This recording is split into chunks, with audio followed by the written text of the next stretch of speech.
Thousands rallied in Israel to demand Netanyahu's resignation. More than 40 former senior Israeli military commanders and Israeli intelligence officials are calling for the immediate removal of Israeli Prime Minister Benjamin Netanyahu. Meanwhile, the Israeli Prime Minister has defended his comments made against Qatar and emphasized on how all goals of the war will be achieved. To talk more on the current situation, we are now being joined by Brigadier General Dr. Elin, Senior Researcher, INSS Tau. Thank you so much for taking our time and joining us here on WION, Brigadier General. Thank you for having me. Now, in Israel, we've been seeing that anger is growing over the hostage situation, and they're now demanding Netanyahu's resignation. Not only Israelis, but also prominent Israeli citizens, they have written to the president demanding Netanyahu's resignation. Do you think any action will be taken now? Well, I would suggest for you and for your audience to separate the two issues. One is the issue of the hostages, the kidnapped hostages, which are still held more than 112 days after their abduction from their homes. We're talking about children, we're talking about elderly, we're talking about wounded people. Altogether, more than 120 people that are held by Hamas. This is a very, very grave issue, and it has to be resolved. It has to be resolved immediately. There are several attempts done by some of the moderators, mostly the United States, Egypt, and Qatar, to facilitate such an exchange between Israel and Hamas. Some people are hopeful about that. I am not sure whether they are correct or not, but this is a very, very grave situation. It's a humanitarian situation. It has to be solved, and it's not a political issue. It's a humanitarian issue that has to be solved, and the sooner the better. The other issue is the position of our Prime Minister Benjamin Netanyahu, who is indeed criticized by many people, whose trust of the people is really in a quite a low position. Not because of the war, but even before the war, we had a major problem in Israel, a major political crisis, and his position has been really diminished to a large extent. I don't know exactly how this problem will be solved. We have our own democratic means of doing such things. Right now, it's not in the cards, as far as I understand it. So we'll have to wait and see about that. Brigadier General Elin, you speak of how this is not a political issue, but a humanitarian one. But I just want to add here that experts suggest that Netanyahu does not want the war to get over. He's emphasizing on how he wants all the objectives and the goals of the war to be met, and that he's doing so for his own political gains. What is your assessment on that?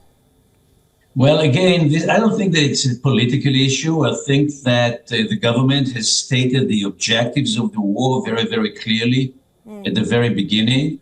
And the military is trying its best, and it's doing a tremendous effort, quite effective, to get as close as possible to accomplishing those objectives. This might take time. We are now more than 3.5 months after the war started with this barbarian terrorist attack on our civilians, which brought about the brutal murder of more than 1,200 Israelis. So Israel is still going on with its effort, with its military effort, to bring this war to an end in a manner that complies with the objectives of Israel. And I don't think that it's a political issue. Right. It's a domestic political issue. I think it's a very important thing for us to achieve. And I think that the military is doing whatever is possible in order to achieve that. Most of the people in Israel are supporting this direction, this line, and so do I.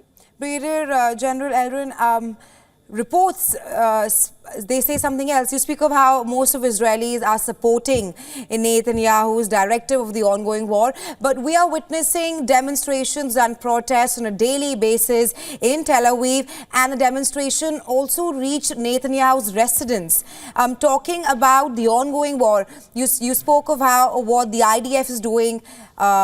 It is doing everything in its capacity in a bid to meet all its objectives. But do you think it's justified, given that at least 25,000 Palestinians have been killed in the ongoing war?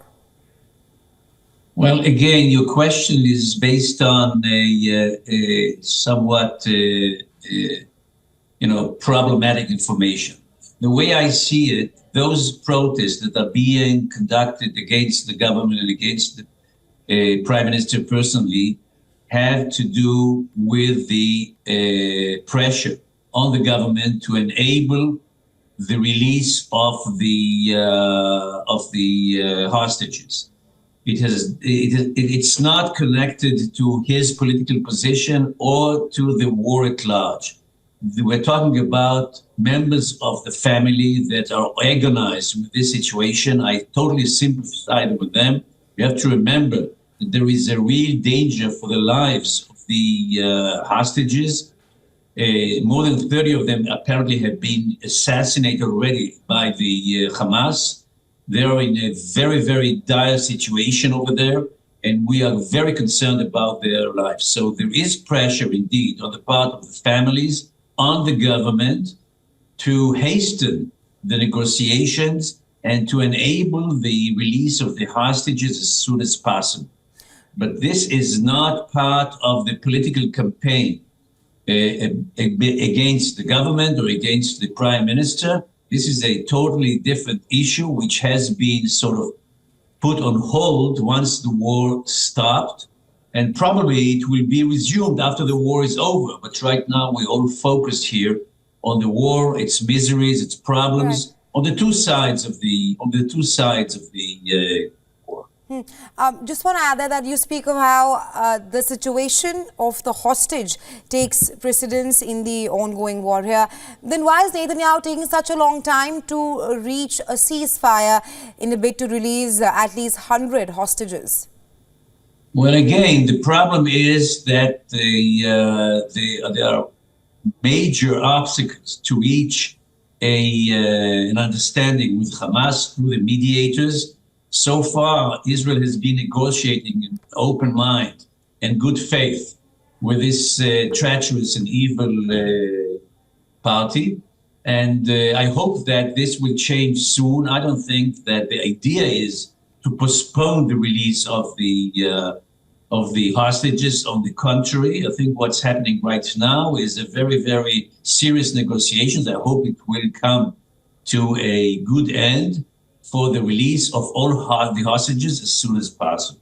Talking about the negotiations, Iran and Qatar foreign ministers held phone call on the Gaza war just a short while ago.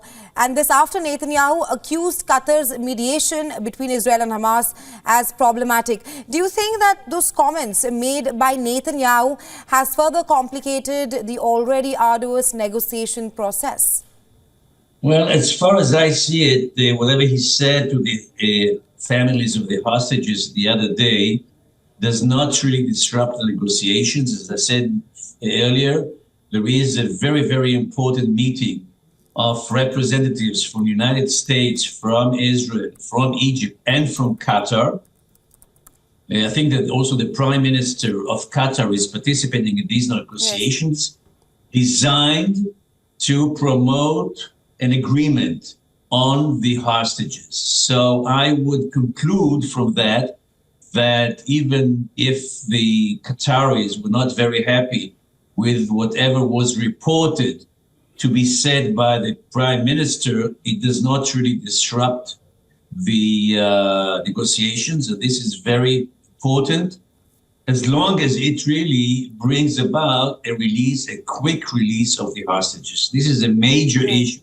It is very, very important for everybody here in Israel. Right, Brigadier General Elin, thanks very much for taking our time and joining us here on WION. You are very welcome.